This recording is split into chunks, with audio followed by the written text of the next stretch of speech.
Do you find yourself stuck with a high mortgage rate payment too much? But maybe it's just you've already bought that house and it's a few years ago and the rates are lower than what they are right now, but they're still a little higher than what they were when they had bottomed out a few years ago. Or at one point we were seeing mortgage rates as low as like 2.25% for a 30-year note, which is like, wow, okay, a 2.25% interest rate, which is true. I have clients who were able, thankfully, fortunately, to be able to pick up such a great interest rate on a 30-year note. That's effectively free money, folks.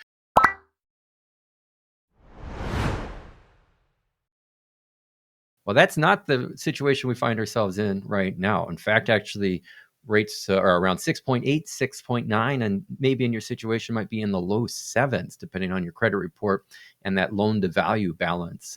Just basically how much of the mortgage are you taking out versus how much equity is left in the home. If you're basically financing all of your home purchase and don't have any down payment, your mortgage rate is going to be, that interest rate is going to be up a little bit higher. So, is this a deal breaker? Should you not move forward and buy a house at this time with these rates? Would you be better off, staying with your current property if maybe has a lower rate, or would you be better off just renting instead? Well, there are calculators out there, thankfully, that do run these sort of numbers. Calculator.net has a great one, along with the New York Times, especially if this is a rent versus buy calculator. I highly recommend running the numbers because, quite frankly, it depends on a lot of things as to whether or not it makes sense.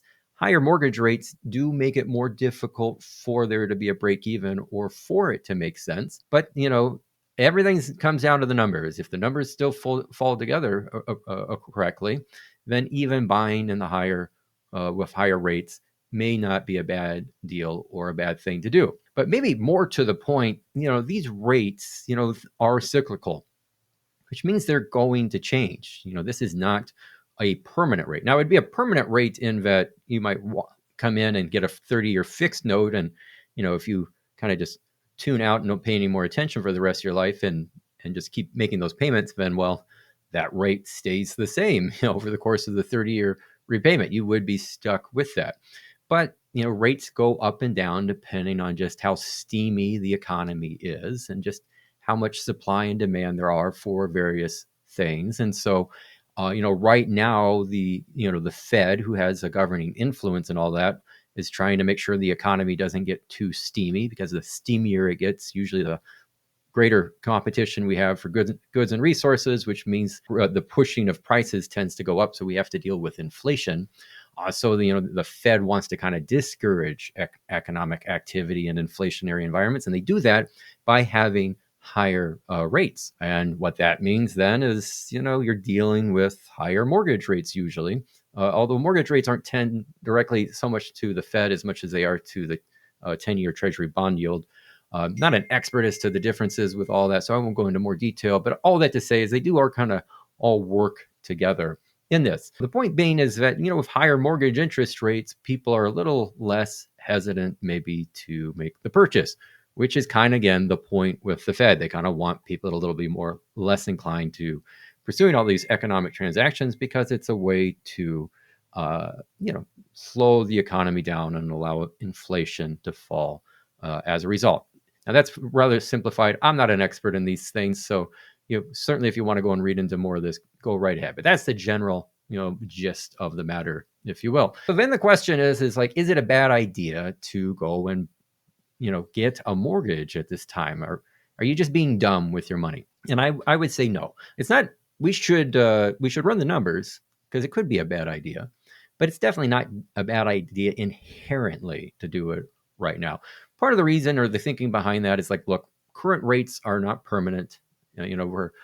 Sometimes lenders like to describe this is a dating relationship, not marriage. So, we'll date this loan for a little bit of time right now, and then once rates maybe start to calm down a little bit and we start to see it drop, we'll refinance and we'll just get a new loan at that time. So then the question is like, oh, well, okay, if we can kind of clean this up through a refinance, when should we do that? Like, when does that make sense? Because, perhaps if you're not aware of this, refinancing is not done for free. We're getting a whole new loan. And so we're going potentially with the same lender, maybe with a whole other lender, and then they have to go through all their processes before they're happy to go and send that loan out. So there's work that they do on their end, and they're going to charge you for that. So every time you refinance, at least specific to mortgages, maybe not true of all loan instruments, but for a mortgage, without question, you'll see this. You're going to have refinancing costs. How much those are will vary, and it depends on how large the loan balance is. There's usually a connection to them. It's a percentage of the loan, not uncommonly, but you're looking probably on the low end at least $2,000 to $3,000.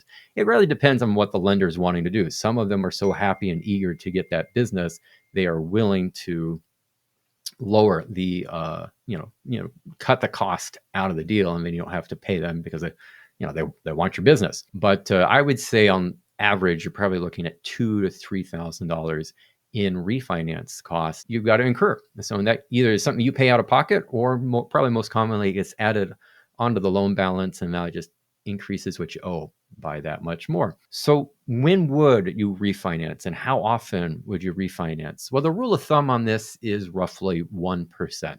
If you're with the current rates in the marketplace, which are changing and adjusting daily all the time, if they drop as much as 1% or more from what your current rate is, and then you intend to stay in the home for another 2 to 3 years, that's another important consideration. Are you going to stay in the property? Because there's no point in refinancing and then like in 6 months leaving. But let's say it does drop as much as 1% and you plan to live in it for at least 2 to 3 years. That's tends to be the break even. Now that's the break even. That's just where, okay, you didn't lose money on this decision. If you actually are going to get in the money, where this is, oh no, you're doing well for yourself, like that was a smart decision, you need to stay in the property longer than 2 to 3 years. So that's part of the assessment that goes on here. How long are we staying in the property? Is it going to be at least another 2 to 3 years? And have rates gone down by as much as 1%? And kind of generally, what are the refinance costs? Maybe if the lender is willing to give you a particularly good deal, and rates have only gone down by 0.5%, but and maybe you only intend to stick around in 3 to 4 years, you might eke yourself out where you come out a little better. Then why not? Why not go ahead and refinance? I know too, maybe as a last comment on all this, is that refinancing and just having that lower rate does just makes you feel better. And let's be honest, like at least it does for me. We are coming into another property with a higher mortgage rate, and I just don't like seeing such a high rate. I mean, I just don't. I plan to refinance it about as soon as I can, especially as soon as we get close to that 1% shift that we can make. Then I'm going for it, because I just do not like the rate as it is right now. And it does kind of beg the question of like, should I be putting money into long-term investing and getting returns that way, or should I just pay my mortgage down? And at current rates of 6.87%, there's an argument to be had, maybe a strong one, to say, hey, actually, you should just be putting any extra money you have down to pay your mortgage down, because it's going to be hard to beat that 6 to 7% rate. It is doable. You could get better returns than 6 to 7, but it's not guaranteed.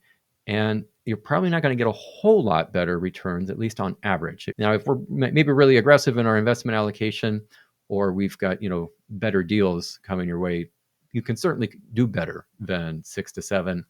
But, just to give like some perspective on all of this, like even the best of investors, people who do really well, at best are getting like 17 to low 20s on an ongoing basis with their returns. The truth is if somebody was like killing it and was getting, let's say, 25 or 30% returns every year, and that's sometimes how people would want to be. They're like, I want really good returns. The truth is if someone got 25 to 30% returns and maintained that, not just 1 or 2 years, but like persistently year after year, had all this compounding, like in 50 years, I've heard this is a random article, don't have it sourced to anything, but just I'm going to throw this out here to give you a sense of perspective.